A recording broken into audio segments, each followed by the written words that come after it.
چارسدہ میں صحافی برادری نے زرعی بینک کے عملہ کی جانب سے نجی ٹی وی چینلز کے رپورٹرز اور چارسدہ تحصیل تنگی میں پولیس کی جانب سے مقامی صحافی پر تشدد کے خلاف ریلی نکالی۔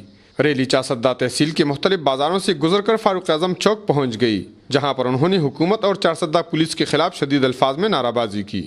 صحافی برادری سے گندارہ یونین آف جرنلسٹ کے صدر سبز علی خان ترین، چارسدہ یونین آف جرنلسٹ کے صدر حاجی سرتاج اور دیگر سینئر صحافیوں نے خطاب کرتے ہوئے کہا کہ پاکستان میں صحافیوں پر آئے روز تشدد اور پولیس گردی آزادی صحافت کے خلاف ایک گھناؤنا سازش ہے۔